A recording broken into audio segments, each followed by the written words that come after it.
أعوذ بالله من الشيطان الرجيم بسم الله الرحمن الرحيم قالوا يا أبانا استغفر لنا ذنوبنا إنا كنا خاطئين قال سوف أستغفر لكم ربي إنه هو الغفور الرحیم۔ بھائیوں نے کہا اے ہمارے والد، آپ ہمارے لیے ہمارے گناہوں کی بخشش کی دعا کیجیے، بے شک ہم غلطی کرنے والے تھے۔ یعقوب علیہ السلام نے فرمایا ان قریب اپنے رب سے تمہارے بخشش کی دعا کروں گا، یقیناً وہ بڑے بخشنے والے اور بڑے مہربان ہیں۔ کل میں نے ایک بات کہی تھی، فوراً دعا کیوں نہیں کی؟ جب بھائیوں نے بخشش کی دعا کرنے کو کہا والد سے، تو حضرت یعقوب علیہ السلام نے یہ کہا کہ میں کروں گا، چلو ابھی کرتے ہیں، ایسا نہیں کہا۔ ایک وجہ، دو وجہ ہیں۔ ایک وجہ تو یہ ہے کہ رات کے آخری حصے میں دعا کریں گے۔ جب رات کا آخری حصہ ہوتا ہے تو اس میں دعا زیادہ قبول ہوتی ہے، تو ابھی ان کو اس کی طرف پھیر دیا کہ ان قریب کریں گے، صبح ہوگی، رات کو جب تہجد کے لیے اٹھیں گے، نماز کے لیے، عبادت کے لیے رات کو، تو اس وقت ہم دعا کریں گے۔ روایت میں آتا ہے کہ جب رات کا آخری حصہ ہوتا ہے تو اللہ کی رحمت پہلے آسمان پر آ جاتی ہے، نزول فرماتے ہیں اللہ۔ کیسے نزول فرماتے ہیں، اس کی کیفیت اور صفات ہمیں معلوم نہیں، مطلب اللہ آسمان دنیا پر ہوتے ہیں اور اللہ کی رحمت بندوں کی طرف متوجہ ہوتی ہے، اور اللہ تعالیٰ کی طرف سے اعلان ہوتا ہے کہ ہے کوئی استغفار کرنے والا جس کی میں استغفار کو قبول کروں، کوئی توبہ کرنے والا جس کی توبہ قبول کروں، کوئی مانگنے والا جس کی میں پکار کو قبول کروں۔ تو اس وقت اعلان ہوتا ہے، یہ قبولیت کی گھڑی ہوتی ہے۔ جیسے ہم ابھی رمضان المبارک میں اہتمام کرتے ہیں نماز کا، تہجد کا، رمضان کے بعد بھی اللہ تعالی ہم کو اس کا اہتمام کی توفیق نصیب فرمائے۔ تو ایک وجہ تو یہ تھی کہ صبح میں ہم دعا کریں گے جو قبولیت کا وقت ہے، اور دوسری وجہ یہ ہے کہ پہلے یوسف علیہ السلام سے تو ملے، کیونکہ ستایا تو ان کو گیا تھا، تو انہوں نے معاف کیا کہ نہیں معاف کیا؟ اگر حقوق العباد ہو تو محض توبہ کرنے سے معافی نہیں ہوتی ہے جب تک کہ بندے سے معافی نہ مانگ لے۔ مثال کے طور پر کسی پر تہمت لگائی کوئی، اور پھر رات کو تہجد میں توبہ کرنے کے لیے بیٹھا، تو یہ معاف نہیں ہوگا جب تک کہ وہ پہلے بندے سے معافی نہ مانگ لے، کیونکہ حقوق العباد میں سے ہے۔ کوئی پیسہ اس کا لے لیا،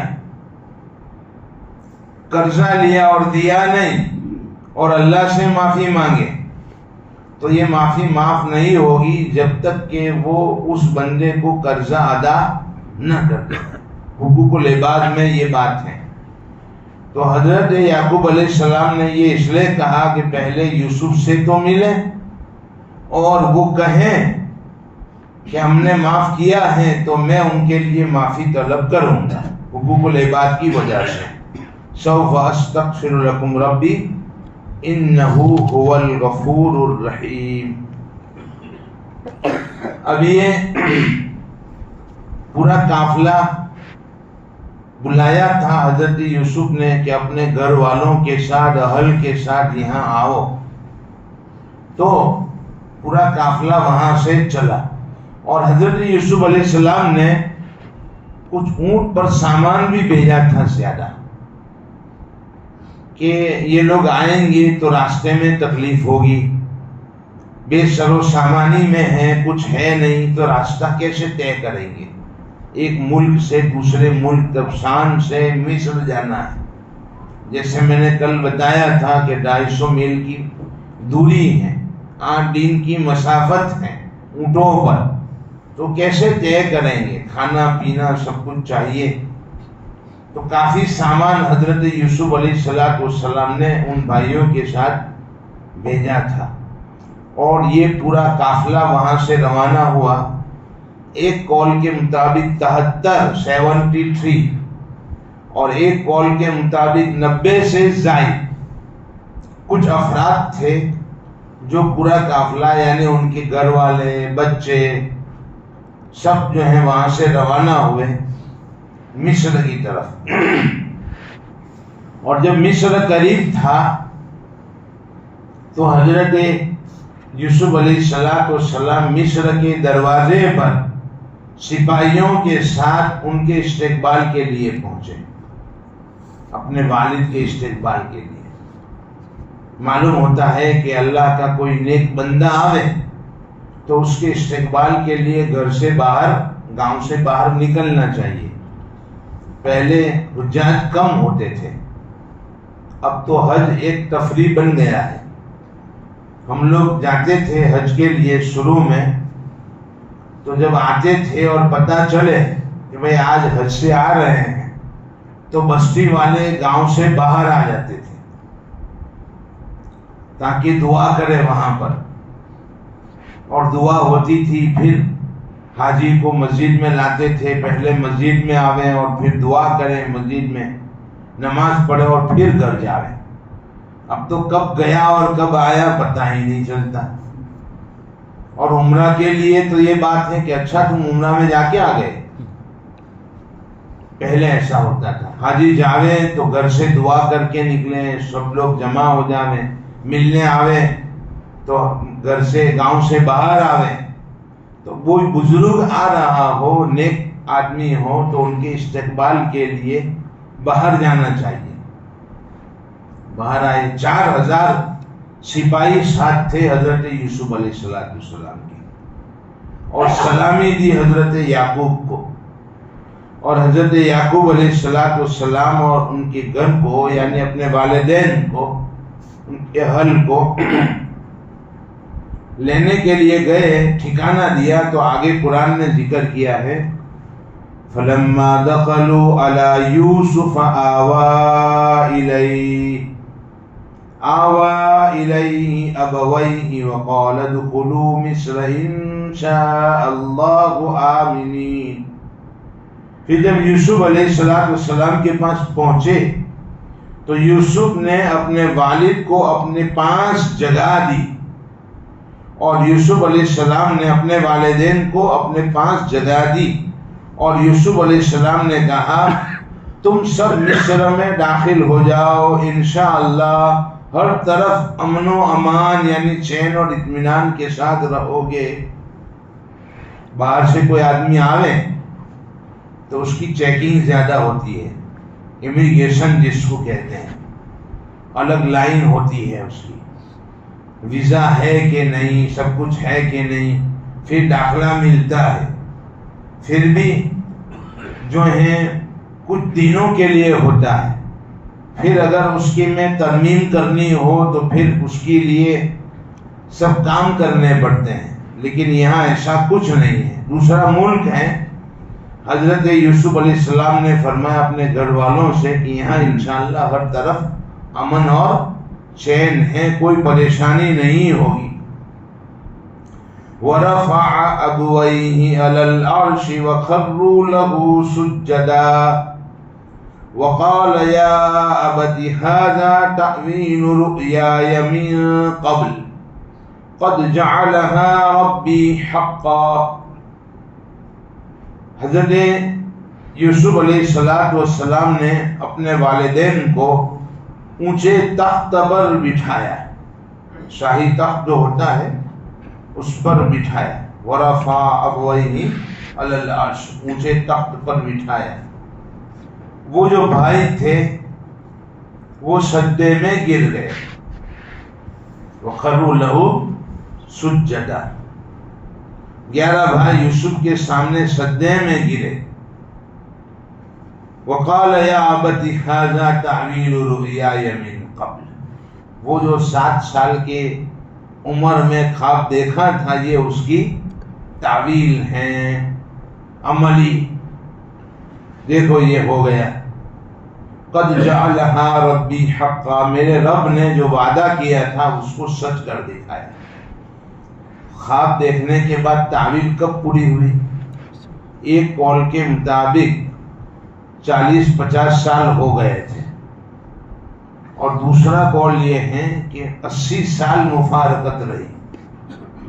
تو 80 سال ہو گئے تھے جب جا کے تعویل پوری ہوئی، خواب کی حقیقت سامنے آئی. تو خواب آج دیکھیں اور صبح میں وہ نظر آ جاوے ایسا ضروری نہیں ہے. دوسری بات یہاں یہ ہے کہ سجدہ یوسف کو کیا. ایک سجدہ تعظیم کے لیے ہوتا ہے اور ایک عبادت کے لیے ہوتا ہے. تعظیمی سجدہ اگلی شریعت میں انسان کے لیے درست تھا. تعظیم کے لیے گر جاوے قدموں میں. آج بھی غیر مسلمین جو ہیں وہ یوں کر کے قدموں میں گرتے ہیں تعظیماً ماں باپ کی. تو وہ اگلی شریعت میں اس طرح درست تھا، تو وہ تعظیمی سجدہ تھا. ہماری شریعت میں تعظیمی سجدے کو بھی منع کر دیا گیا. چنانچہ حضرت معاذ رضی اللہ تعالیٰ عنہ شام گئے تھے. یہ بھی شام ہی کے تھے، مصر میں آئے، شام گئے تھے. تو وہاں انہوں نے دیکھا کہ لوگ اپنے بڑوں کو سجدہ کرتے ہیں تعظیمی. تو انہوں نے دل میں سوچا کہ آپ صلی اللہ تعالیٰ علیہ وسلم زیادہ تعظیم کے لائق ہیں، تو میں جب جاؤں گا تو آپ صلی اللہ تعالیٰ علیہ وسلم کے قدموں میں گر کر تعظیمی سجدہ کروں گا. انہوں نے کرنا چاہا تو آپ صلی اللہ تعالیٰ علیہ وسلم نے منع کر دیا کہ ہماری شریعت میں اس کی گنجائش نہیں ہے. اگر تعظیم کے لیے سجدہ جائز ہوتا تو میں عورتوں کو کہتا کہ وہ اپنے شوہر کو سجدہ کریں. اب تو شوہر کو سجدہ کرواتی ہے.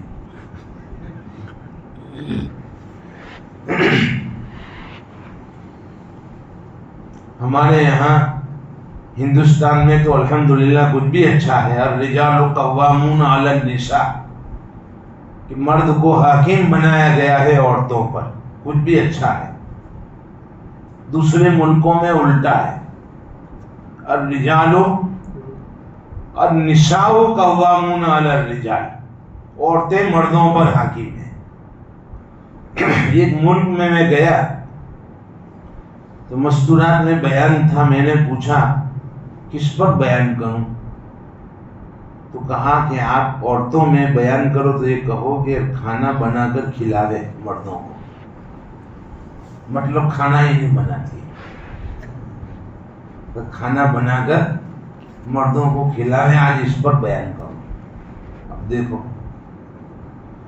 تو اللہ کا شکر ہے ہمارے یہاں نبی کریم صلی اللہ علیہ وسلم نے فرمایا کہ اگر سجدہ تعظیم درست ہوتا تو میں عورتوں کو کہتا کہ مردوں کو سجدہ کریں. سلمان فارسی رضی اللہ تعالیٰ عنہ نے بھی حضرت نبی کریم صلی اللہ تعالیٰ علیہ وسلم کو کوشش کی تھی سجدہ کرنے کی، تو آپ نے منع فرمایا تعظیمی سجدہ. چونکہ اس شریعت میں شرک سے بہت زیادہ اہتمام بچنے کا کروایا گیا ہے، اس لیے تعظیمی سجدہ بھی درست نہیں ہے۔ صرف عبادت کے لیے اللہ کے سامنے ہی سر جھک سکتا ہے، اور ذلتی کا اظہار کرنے کے لیے اور اللہ کی عظمت ظاہر کرنے کے لیے یہ سر جھک سکتا ہے تو صرف اللہ ہی کے سامنے جھک سکتا ہے۔ اس شریعت میں درست ہے۔ اب آگے جو فرماتے ہیں وہ دیکھو کیا کہتے ہیں یوسف علیہ السلام، وَقَدْ أَحْسَنَ بِي إِذْ أَخْرَجَنِي مِنَ السِّجْنِ وَجَاءَ بِكُم مِّنَ الْبَدْوِ مِّن بَعْدِ أَن نَّزَغَ الشَّيْطَانُ بَيْنِي وَبَيْنَ إِخْوَتِي إِنَّ رَبِّي لَطِيفٌ لِّمَا يَشَاءُ إِنَّهُ عَلِيمٌ هُوَ الْعَلِيمُ الْحَكِيمُ۔ اور اے میرے رب نے اس وقت مجھ پر بڑا احسان کیا، وقت احسن بی، تحقیق کے احسان کیا مجھ پر میرے رب نے، مجھ کو جیل سے نکالا۔ اپنے والد کو کہہ رہے ہیں کہ اللہ نے مجھے جیل سے نکالا۔ یہ بھی احسان ہوا کہ شیطان نے میرے اور میرے بھائیوں کے درمیان میں جھگڑا کروا دیا، اللہ تعالیٰ نے جدائی ختم کر دی، پھر میرے رب نے گاؤں سے تم کو میرے پاس لے آئے۔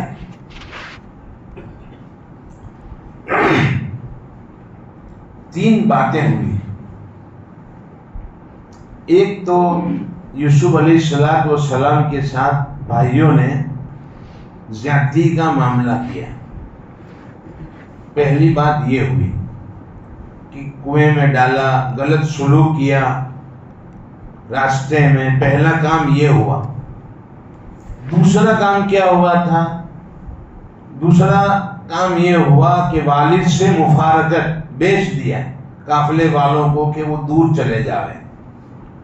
تو دوسری تکلیف یہ ہوئی، اور تیسری تکلیف جیل کھانے کی۔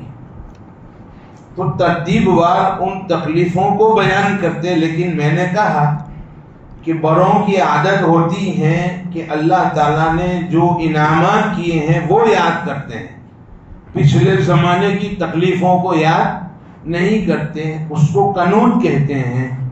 پچھلے زمانے کو یاد کر کے روتے رہنا اور اس کو بیان کرتے رہنا، اور آگے زمانے میں جو اللہ نے احسان کیے اس کو ذکر نہ کرنا، یہ انبیاء کا کام نہیں ہوتا۔ تو حضرت یوسف علیہ السلام اگر ذکر کرتے تو پہلے بھائیوں کا ذکر کرتے، لیکن کیا کہا، جیل کو پہلے لے آئے۔ کہا میں جیل میں تھا تو اللہ نے مجھے جیل سے رہائی دی، شکر ادا کیا۔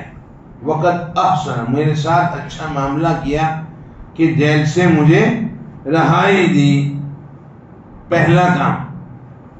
دوسرا کام مفارقت کا تھا، دوسرا کام مفارقت، اس کو دوسرے نمبر پر لائے، اور یہ کہا وجاء بکم من البدو من، اور لے آیا تم کو گاؤں سے یہاں شہر میں، یعنی ملاقات ہو گئی۔ ورنہ اللہ تعالیٰ نے تو انکار کر دیا تھا شروع میں کہ آپ اپنے گھر کو اطلاع نہیں کریں گے، لیکن اللہ نے اجازت دے دی اور ملاقات ہو گئی۔ دوسرا احسان، دوسرا شکر اللہ کا یہ۔ اور تیسرا کیا کہا؟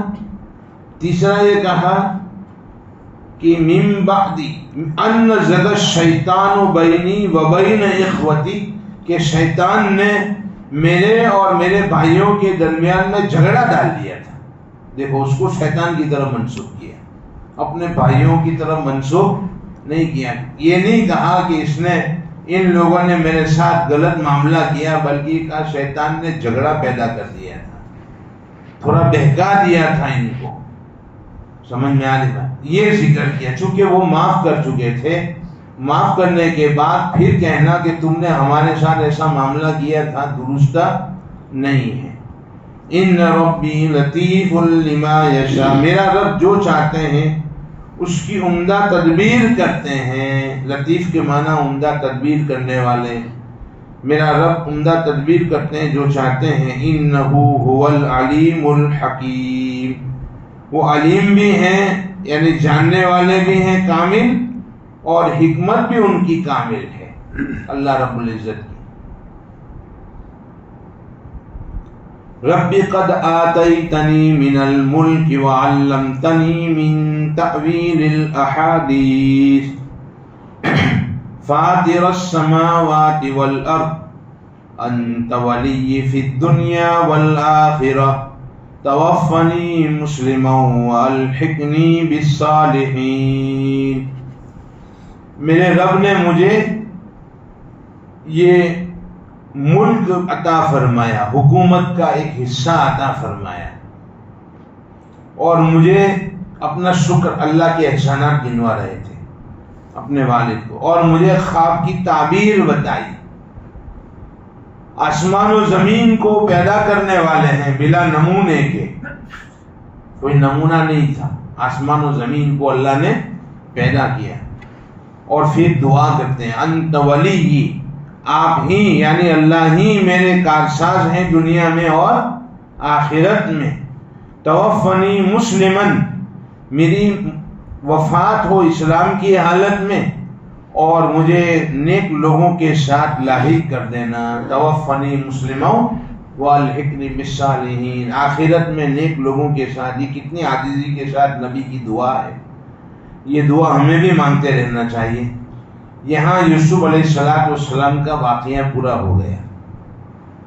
انہوں نے پوچھا تھا کہ بنی اسرائیل یہ شام کے رہنے والے تھے، پھر پہنچے کیسے مصر میں؟ تو اللہ نے بتلا دیا کہ مصر میں اس طرح پہنچے. اب آگے کیا ہوا اس کو قرآن ذکر کرے گا نہیں، اور حدیث میں بھی نبی پاک صلی اللہ تعالیٰ علیہ وسلم نے اس کو بتلایا نہیں، لیکن تاریخ کی کتابوں میں اس کو بتایا گیا ہے. انشاءاللہ وہ کل دیکھیں گے. سبحان اللہ و بحمدہ، سبحانک اللہم و بحمدک، ونشہد ان لا الہ الا انت.